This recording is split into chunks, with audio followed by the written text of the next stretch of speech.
El tema de hoy es la muerte de Jesús. Y en los evangelios, obviamente relacionado a esto, o lo que podemos decir de lo que es el contexto bíblico, está Marcos 15, 33 al 41, está Lucas 23, 34 al 49, y está Juan 19, 25 al 37. Antes de entrar a los versículos de Mateo que estamos viendo, del capítulo 27, versos 45 al 56, veamos algunos sucesos en otros evangelios para poder ir viendo que hay algunas cosas que yo me imagino que Mateo las simplificó. Simplemente la simplificó, pero otro evangelio te da todo el marco histórico para que podamos ver todo lo que está aconteciendo. Por ejemplo, la semana pasada vimos que Jesús fue crucificado. A nuestro Señor Jesús lo clavaron en la cruz y vimos que repartieron sobre sí sus vestidos, pero vemos un detalle que obviamente no lo vimos la semana pasada y que lo veremos hoy. Que cuando Jesús, en el momento en que Él es clavado en la cruz, pronuncia sus primeras palabras. Cuando a Él lo levantan, una vez que es clavado y lo levantan, y queda ante todo ese público prácticamente que Él tiene, en Lucas 23, 34 nos dice, y Jesús decía, Padre, perdónalos porque no saben lo que hacen. Y los soldados echaron suertes y repartiéndose entre sí sus vestidos. Entonces aquí vemos que nuestro Señor Jesucristo levanta la voz y dice, Padre, perdónalos porque no saben lo que hacen. Jesús está demostrando su infinito amor, aún en el momento de su sufrimiento, en el momento de estar pasando por esa octava parte de los sufrimientos de Jesús. Él es clavado en la cruz, Él es levantado, y en cuanto Él es levantado y Él está ahí colgando, ante toda esa gente que se encuentra ahí, ante todo ese público expectante, lo primero que Él les dice, sus primeras palabras nunca son de queja, nunca es absolutamente otra cosa sino, Padre, perdónalos porque no saben lo que hacen. Jesús está demostrando su amor, su favor, su misericordia y su gracia. En cuanto a Él es crucificado, está ofreciendo, lo primero que hace es su perdón. Padre, perdónalos. Luego el Evangelio de Lucas añade las segundas palabras de Jesús, y lo vemos ahí en Lucas, en el mismo capítulo 23, pero el verso 39 al 43, cosas que inclusive Mateo no dice, ni tampoco Marcos, y dice, uno de los malhechores que estaban colgados ahí, le lanzaba insultos, o sea, le injuriaba diciendo, ¿no eres tú el Cristo? Sálvate a ti mismo y a nosotros. Pero el otro contestó, y reprendiéndolo dijo, ¿ni siquiera temes tú a Dios a pesar de que estás bajo la misma condena? Nosotros a la verdad, justamente porque recibimos lo que merecemos por nuestros hechos, pero nada malo ha hecho. Y añadió, y aquí está la clave, Jesús, acuérdate de mí cuando vengas en tu reino.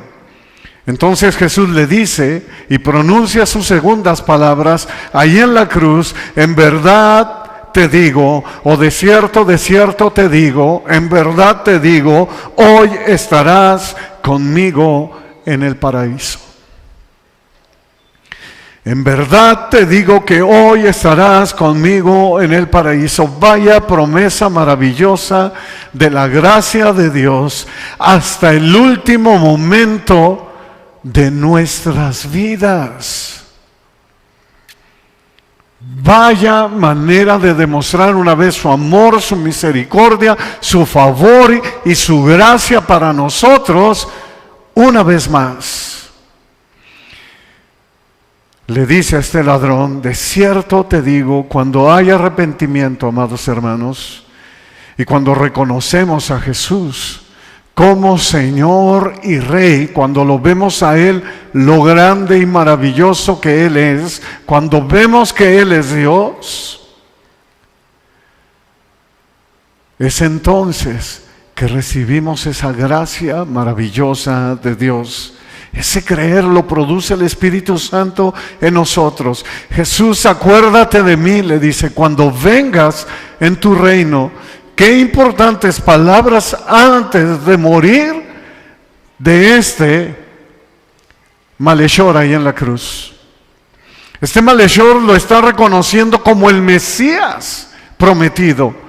Eso es lo que él está haciendo, confesándolo delante de todos los que están ahí, porque ellos también están colgando en la cruz. El otro es un burlón, es un escarnecedor de primera, que se está queriendo burlar inclusive de Jesús. No, pues si tú eres el Cristo, sálvate a ti mismo y sálvanos a nosotros. De ahí de pasada a ver si se hace. Pero este otro malhechor, él lo está confesando delante de todos los demás y le está diciendo, acuérdate de mí, Señor, acuérdate de mí cuando vengas en tu reino. Tú eres el Mesías prometido. Lo que él está diciendo, tú eres Dios. Es la misma confesión que hizo el apóstol Pedro, como lo vimos hace algunas semanas atrás. Es la misma confesión que hace Pedro cuando le dice, Señor, ¿a quién iremos? Si solamente tú tienes palabra de vida, hablando por todos los demás discípulos, es exactamente lo mismo. Están reconociendo que Él es Dios, que Él es el libertador, que proviene, que Él es el Dios encarnado. En Juan 6:69 dice, y nosotros hemos creído y sabemos que tú eres el Santo de Dios, que tú eres el Cristo, el Hijo del Dios viviente, que tú eres Dios.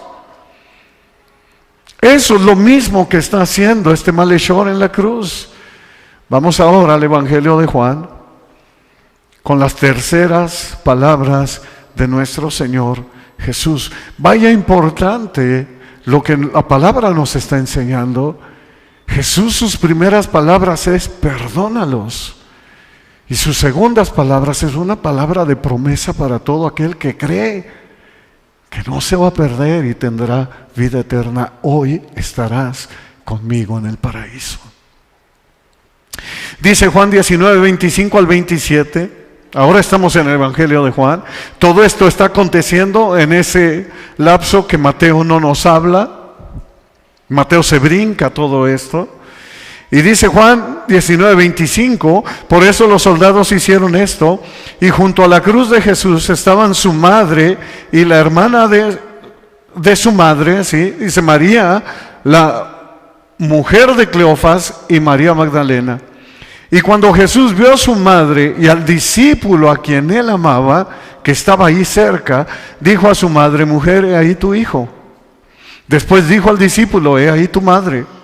Y después de aquella hora, o desde aquella hora, ahora el discípulo la recibió en su casa propia, o en su propia casa.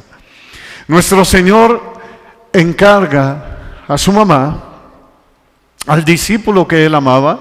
Obviamente que el único que se dice el discípulo amado es el mismo Juan. Tú lo vas a encontrar en el Evangelio de Juan. Entonces sabemos que el discípulo que él amaba es Juan. Dice, para no dejarla desamparada. Porque recordemos que los hermanos de Jesús creían que estaba loco. En los evangelios dice que cuando llegaron a buscarlo, inclusive decían, es que está fuera de sí. O sea, está loco. Ellos aún no habían conocido, aunque yo creo María les hablaba de las promesas, y yo creo hasta el mismo papá José les llegó a hablar. Estos hombres no creían, y es la condición de que simple y sencillamente la persona, humanamente hablando, no cree en el Señor a menos que le sea dado por parte de Dios. Y no creían en Él. Obviamente, y por lógica, estos hermanos de Jesús estaban escondidos. Y si no creían en Jesús, es muy probable que no estaban de acuerdo con su madre, con su mamá. En ese momento vemos el amor y la misericordia de nuestro Señor Jesús. Una vez más, vemos su gracia. Y vemos que extiende su misericordia y su amor hacia su madre, a la que fue su madre en lo terrenal. No dejándola desamparada, honrándola hasta el último momento, cumpliendo al pie de la letra hasta el último momento la ley del Señor. No la desamparó. ¿Se acuerdan cuando aquella vez les dice, inclusive a los fariseos, hey, ustedes están invalidando el mandamiento por su tradición, diciéndole a los hombres, diciéndole a los jóvenes que ese dinero lo den para el templo y no lo den para sus papás? Eso es lo que está haciendo Jesús, no desamparando a su madre, siendo él el mayor, siendo él el primogénito de la casa. Él se hacía cargo de su mamá y le dice al discípulo amado, a los que creían en él, ¿verdad?, para que no quede desamparada, hazte cargo tú. Y eso es lo que hace, encargándose de ella hasta el último momento y cumpliendo así la perfección de la ley de honrar a su padre y honrar a su madre hasta el último momento para que no quedara desamparada. Versos 45 y 46 aquí de Mateo 27 dice: desde la hora sexta hubo oscuridad sobre toda la tierra hasta la hora novena. Y alrededor de la hora novena Jesús exclamó a gran voz diciendo: Elí, Elí, lema sabactani, eso es, Dios mío, ¿por qué me has abandonado? Estas son las cuartas palabras que pronuncia nuestro Señor Jesucristo ahí en la cruz, después de haberle dicho: mujer, he ahí tu hijo, y después de haberle dicho a Juan: he ahí tu madre. Él dice: Elí, Elí, lema sabactani, Dios mío, ¿por qué me has abandonado? Cuando Jesús ora en el Getsemaní, y que leemos en Mateo 26:39, dice: y adelantándose un poco, cayó sobre su rostro, cayó de rodillas, y orando diciendo: Padre mío, si es posible, que pase de mí esta copa, pero no sea como yo quiero, sino como tú quieras. Es porque Jesús está viendo este momento.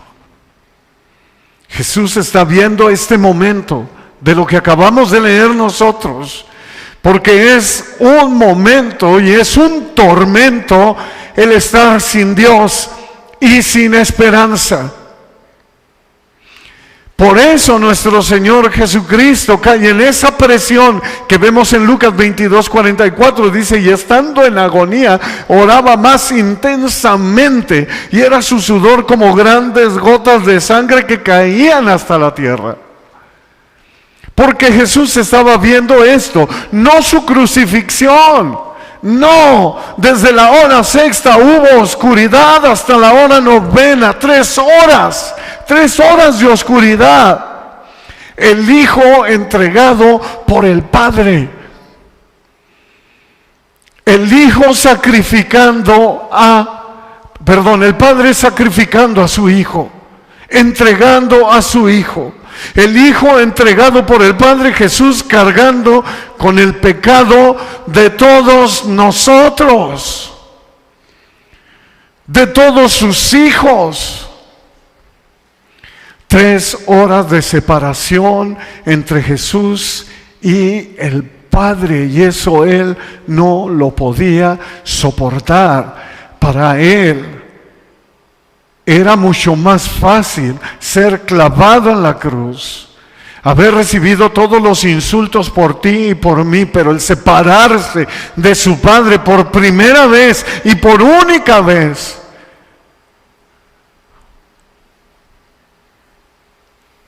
eso era lo que a él lo tenía así, con esa presión. Y se llegó ese momento, y por eso dice que clama a gran voz, levanta su voz y le dice: Elí, Elí, lema sabactani, Dios mío, ¿por qué me has abandonado? Estás solo cargando con tu pecado, con mi pecado, y con el pecado de todos aquellos santos que le han recibido antes de él, que creyeron en él antes de que él fuese, y contando. Isaías 53 dice: con todo eso Yahvé quiso quebrantarlo, sujetándolo a padecimiento. cuando haya puesto su vida en expiación por el pecado. Esto es lo que está aconteciendo. Verá linaje, vivirá por toda la eternidad, vivirá por largos días, y la voluntad de Yahvé será en su mano prosperada. El Padre que es santo, santo, santo, le da la espalda a su Hijo en la cruz, cargando el pecado de todos, porque Él no tolera el pecado. El Padre no tolera el pecado. Cristo cargando con el pecado, y Cristo se siente abandonado en su humanidad, cargando el pecado del mundo.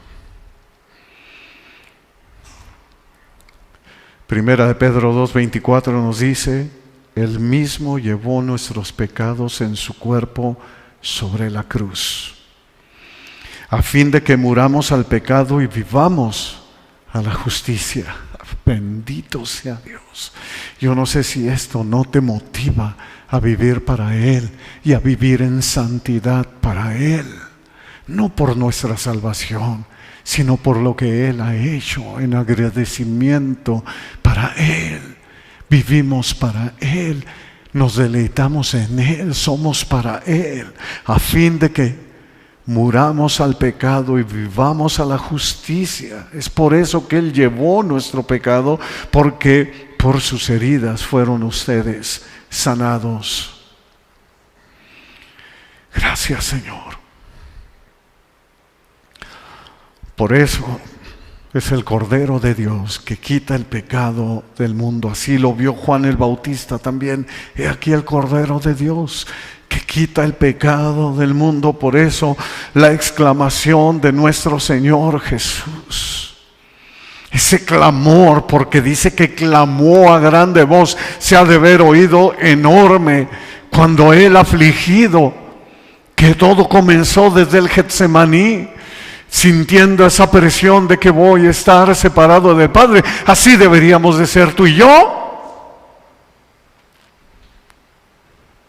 Por eso el verdadero cristiano aborrece el pecado, porque así deberíamos de ser tú y yo, angustiados cuando no estamos delante de nuestro Dios, viviendo a nuestra manera, haciendo lo que se nos pega nuestra regalada gana, viviendo como sin Dios y sin esperanza. Así deberíamos de ser tú y yo, andar temblando como adictos a decir: Señor, te necesito este día, necesito estar en tu presencia, necesito estar contigo, necesito escucharte.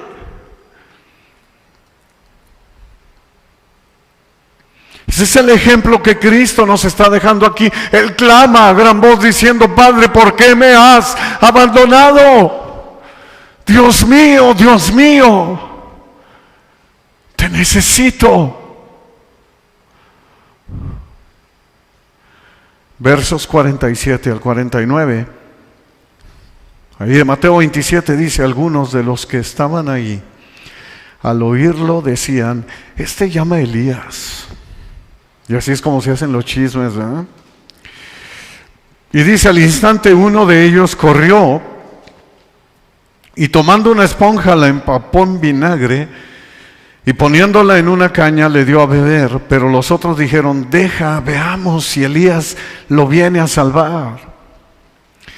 El clásico dicho del sordo no oye pero compone. Como oyen que Jesús está clamando y diciendo: Elí, Elí, ellos creen que le está hablando Elías. No alcanzan a escuchar bien lo que nuestro Señor Jesús realmente dijo. Pero aquí entra una pregunta y dice uno: bueno, pues ¿qué pasó? ¿Por qué Mateo nos dice que cuando está clamando a gran voz y uno de ellos dice está llamando a Elías y el otro corrió rápidamente, uno de los soldados corre y moja la esponja? Pues ¿qué está pasando aquí? ¿No? Como que no checa. Pero al instante uno de ellos dice: corrió tomando una esponja, la empapó en vinagre y poniéndola en una caña le dio a beber. Bueno, porque tenemos que ver el contexto, tenemos que ver el marco histórico completo, y eso lo podemos ver en el Evangelio de Juan. lo que está ocurriendo aquí, que después de que dijo Elí, Elí, lama sabactani, dice Juan 19, 28 y 29, después de esto, sabiendo Jesús que todo ya había consumado para que se cumpliera la escritura, dijo, tengo sed.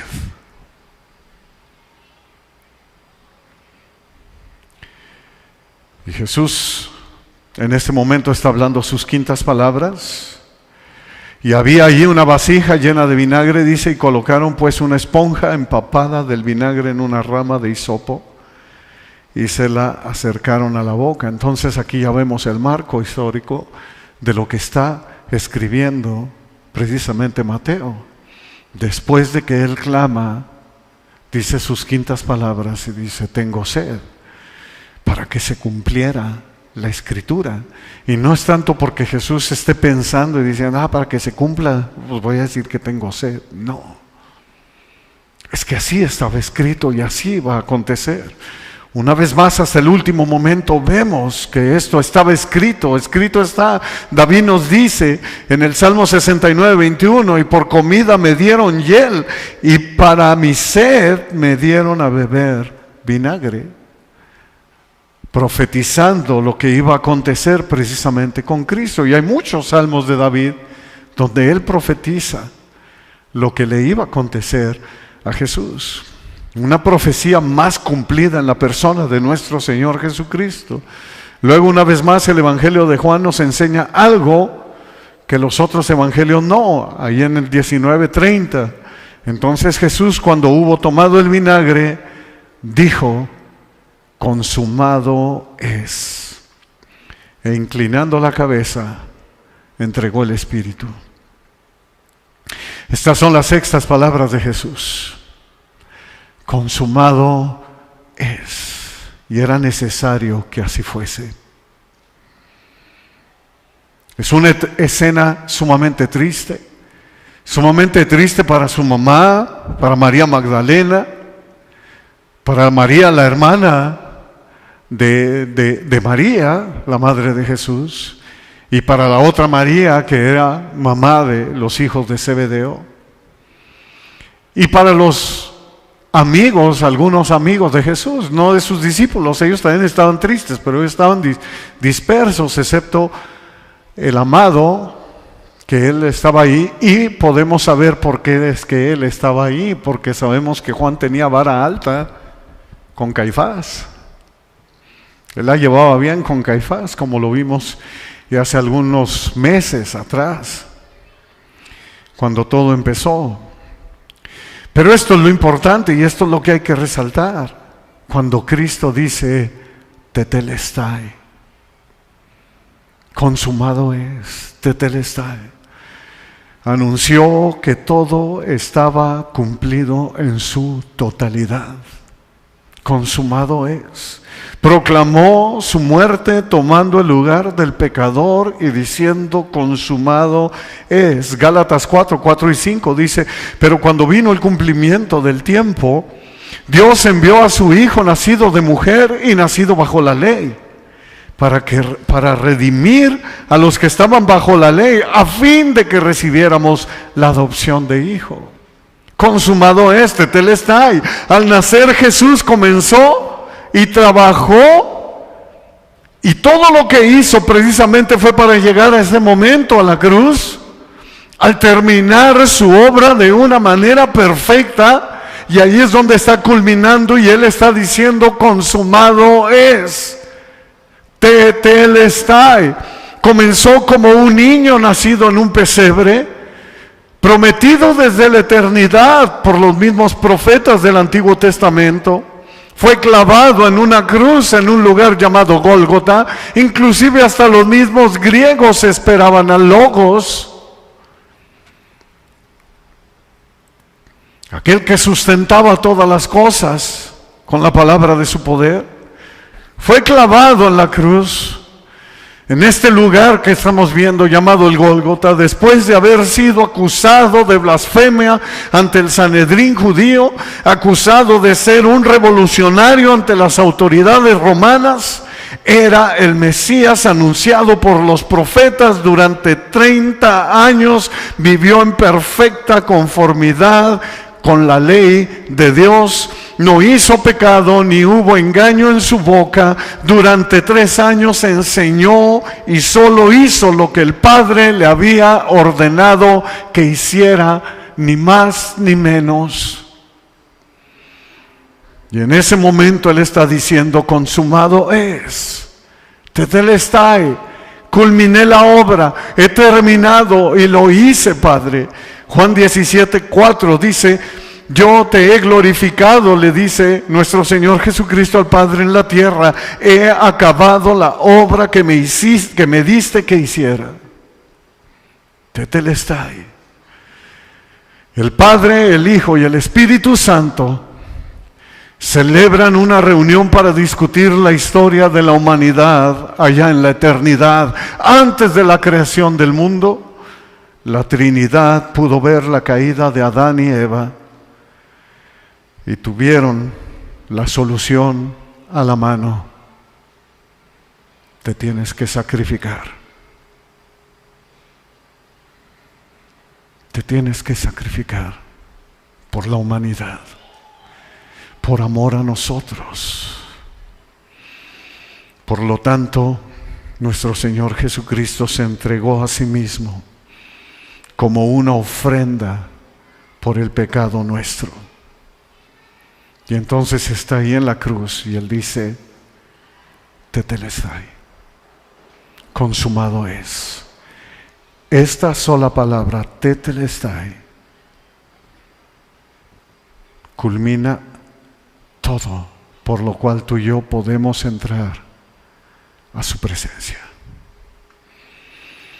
Primera de Pedro 1, 18 al 20 dice: ustedes saben que no fueron redimidos de su vana manera de vivir, heredada de sus padres con cosas perecederas como oro o plata, que eran las herencias que te pudieran dejar tus padres. Dice: no, sino con sangre preciosa, como de un cordero sin tacha y sin mancha, la sangre de Cristo, porque Él estaba preparado desde antes de la fundación del mundo, ¿ves? Celebrando con el Padre y con el Espíritu Santo lo que iba a hacer desde antes de la fundación del mundo. Ellos estaban viendo ya la caída de Adán y de Eva y ellos ya tenían una solución, pero se ha manifestado en estos últimos tiempos, dice Pedro, por amor a ustedes.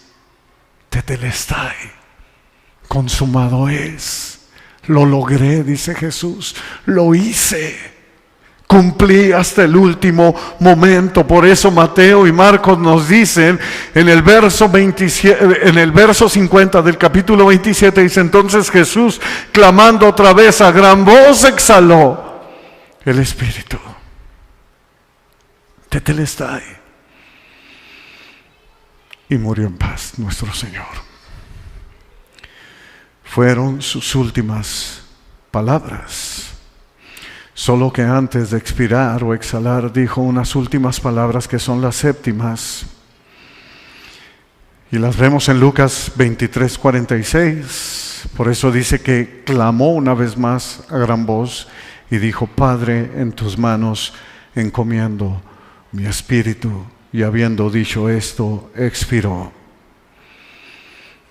Tetelestai, Padre, en tus manos encomiendo mi espíritu. Lo cumplí, lo hice.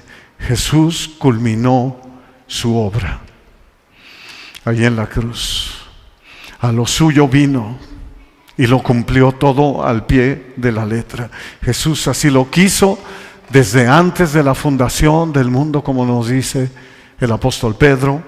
Juan 10, 17 al 18 dice: porque por eso el Padre me ama, porque yo doy mi vida para tomarla de nuevo. Nadie me la quita, sino que yo la doy de mi propia voluntad. Tengo autoridad para darla y tengo autoridad para volverla a tomar. Este mandamiento recibí de mi Padre. Bendito sea el Señor. Con todo esto nosotros debemos de tomar ánimo, debemos de darle gracias al Señor Jesucristo que ha venido a salvarnos, que no fuimos comprados para tener una vida eterna por nuestra vana manera de vivir, no, sino por sangre, la sangre de Cristo. Él pagó el precio. Él es el único que podía hacerlo, nadie más. Esto es la muerte de Jesús. Versos 51 al 53 dice: en ese momento el velo del templo se rasgó en dos. Mira, Tetelestai, entrega su espíritu el Señor, y el velo del templo se rasga en dos de arriba a abajo, y la tierra tembló y las rocas se partieron. El velo se parte en dos para que tú y yo ahora tengamos libertad. Ya no necesitamos a un sumo sacerdote, ya no necesitamos un sacerdote, ya no necesitamos de sacrificios. El lugar santo y el lugar santísimo, donde habitaba la presencia de Dios, se abre por el sacrificio de Cristo en la cruz. Ahora tú y yo tenemos entrada libre por medio de Cristo. Él es el único que intercede por nosotros. Él es el único mediador entre Dios y los hombres. Nadie más, nadie más, únicamente es Él.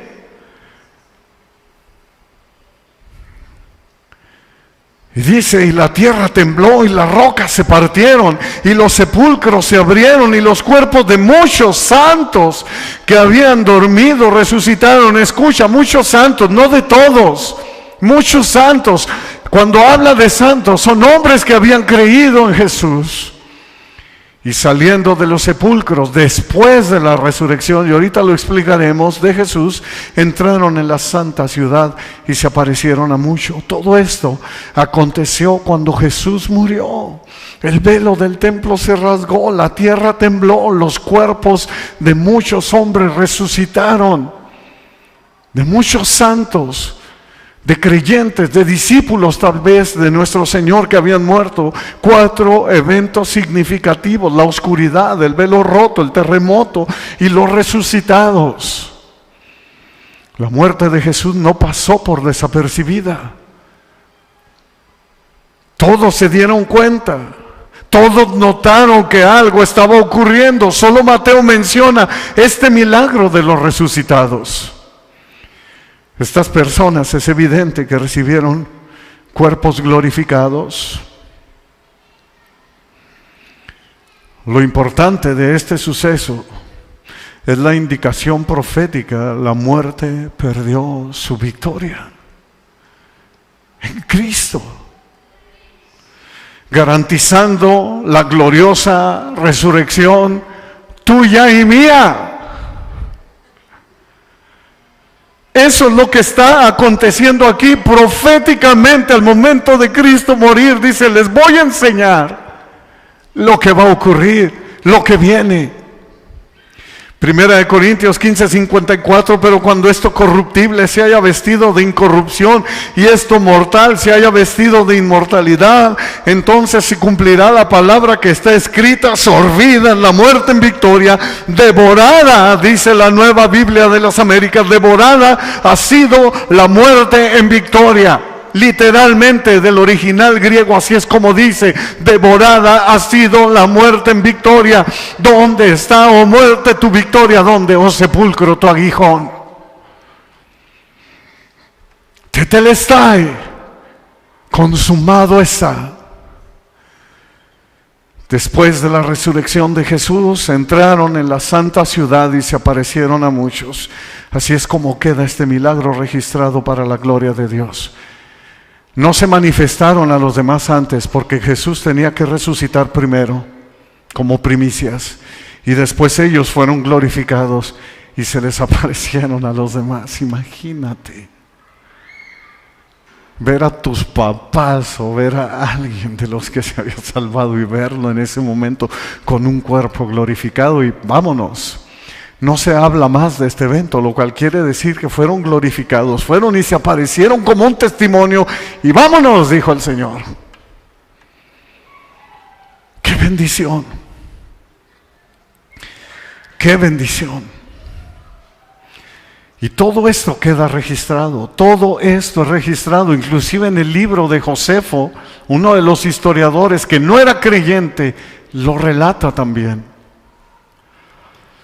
Escrito está, Isaías 25:8, estaba escrito, 700 años antes de Cristo, destruirá la muerte, dice, para siempre. Y enjugará Yahvé, el Señor, toda lágrima de todos los rostros. Y quitará la afrenta de su pueblo, de toda la tierra. Porque Yahvé lo ha dicho. Y así fue. Y así estaba ocurriendo. Consideremos ¿a quién? A Cristo, a la perla de gran valor, al autor y consumador de nuestra fe, aquel que sufrió tal contradicción de pecadores contra sí mismo, para que nuestro ánimo no desmaye, no se canse de desmayar, dice, para que nuestro ánimo no desfallezca, para que nuestro ánimo siempre esté encendido y siempre viviendo para Él y diciendo: oh Dios, has sido grande conmigo, has sido maravilloso, me has salvado de mi vana manera de vivir, ahora yo te pertenezco, soy para ti. Y este es el legado que vamos a dejar, amados hermanos. Todo estaba escrito. Juan 19:31 al 37. Los judíos entonces, como era el día de la preparación para la Pascua, a fin de que los cuerpos no se quedaran en la cruz el día de reposo, porque ese día de reposo era muy solemne, pidieron a Pilato que les quebraran las piernas y se los llevaran, o sea, para que se pudieran morir y se los pudieran llevar para que no estuvieran ahí en el día de reposo. Fueron pues los soldados, quebraron las piernas del primero y también las del segundo, o sea, crucificado, y cuando llegaron a Jesús, como vieron que ya estaba muerto, no le quebraron las piernas, pero uno de los soldados le traspasó el costado con una lanza y al momento salió sangre y agua. Ya no había sangre en Cristo. Luego añade Juan: y el que lo ha visto ha dado testimonio, y su testimonio es verdadero, y él sabe que dice la verdad. En esto consta, amados hermanos, el Evangelio. Él está hablando que es verdad, que es Cristo una realidad, y él sabe que dice la verdad para que ustedes también crean. Porque esto sucedió para que se cumpliera la Escritura, dice el apóstol Juan: no será quebrado hueso suyo. Lo dice en Números por Moisés 9:12, 1450 años antes de Cristo. Y el Salmo 34:20 lo dice también 1010 años antes de Cristo por medio de David. Y luego dice el verso 37, y también otra escritura dice el apóstol Juan aquí: mirarán aquel al que traspasaron. Zacarías 12:10, 520 años antes de Cristo. Esto sucedió para que se cumpliera la escritura. Y vemos los últimos versículos 54 al 56 ahí de Mateo 27. El centurión y los que estaban con él custodiando a Jesús, cuando vieron el terremoto y las cosas que sucedían, se asustaron mucho y dijeron: en verdad este era Hijo de Dios. Literalmente, en verdad este era el Mesías, en verdad este era Dios. Y muchas mujeres que habían seguido a Jesús desde Galilea para servirle, estaban ahí mirando de lejos. Entre ellas estaban María Magdalena, María la madre de Jacobo y de Jesús, y la madre de los hijos de Zebedeo. Lucas nos dice de esta manera, ¿no? Lucas 23:47. Al ver al centurión lo que había sucedido, glorificaba a Dios diciendo: ciertamente este hombre era inocente. Todas las multitudes que se habían reunido para presenciar este espectáculo, obviamente que Lucas te lo escribe como lo que él era, un escritor, un hombre muy meticuloso al momento de escribir. Dice: al observar lo que había acontecido, se volvieron golpeándose el pecho. Pero todos los conocidos de Jesús y las mujeres que lo habían acompañado desde Galilea estaban a cierta distancia viendo estas cosas. Vemos que el pueblo de Israel, triste y lamentablemente, tiene un remordimiento, pero no un arrepentimiento. Aún viendo, no ven. Saben, como el centurión, que se le fueron abiertos los ojos y dijo: este es Dios. Y ya no sabemos más adelante, muchos tratan de decir que este centurión fue el con el que después habló Pedro, que fue Pedro con ellos. No lo sabemos, es muy probable que haya sido salvo, pero muchos únicamente lo que ven es remordimiento, pero no arrepentimiento. Así Dios te dé una oportunidad, otra oportunidad y otra oportunidad y otra oportunidad. Solo hay remordimiento por el momento, pero no arrepentimiento. Y algún día vamos a dar cuenta delante de Dios, porque Dios te lo hace ver. ¿Saben que hicieron mal? Porque nos dice aquí que estaban viendo un espectáculo, así es como ellos lo veían. Era muy evidente, pero aún no aprendiendo que el hombre por sí mismo nunca se puede justificar. Necesita a Cristo. También estaban ahí los conocidos de Jesús y las mujeres, dice, ¿no? Dice Lucas 24, 44 al 48, después de estas cosas, obviamente estaban los conocidos de Jesús. Yo imagino que estaban ahí José de Arimatea, tal vez estaba el que le dijo que también perteneció al Sanedrín, que inclusive él tuvo una triste historia, el que le dice Nicodemo, que le dice: ¿cómo puede un hombre nacer de nuevo? Y Jesús le dice: como tú siendo maestro preguntas esto, ¿que acaso no sabes? Y le da prácticamente el plan de salvación: tienes que volver a nacer, o sea, tiene que haber un arrepentimiento, tiene que haber un nuevo tú. Este hombre, lamentablemente, por escritos que hay, por haber entregado su vida al Señor, el Sanedrín lo empobreció, como no tienen idea. Después hablaremos de ello, porque es una triste historia, humanamente hablando. Sabemos que Nicodemo está ahí, entonces es muy probable que ellos están ahí. Los discípulos estaban escondidos, teniendo miedo, no les caía el 20, ¿no? O aún no asimilaban lo que estaba ocurriendo. Y después nuestro Señor Jesús, ahí en Lucas 24, 44 al 48, dice: después Jesús les dijo: esto es lo que yo les decía cuando decía todavía que estaba con ustedes, que era necesario que se cumpliera todo lo que sobre mí está escrito en la ley de Moisés, en los profetas y en los salmos. Entonces les abrió la mente. Otra versión dice: les abrió los ojos.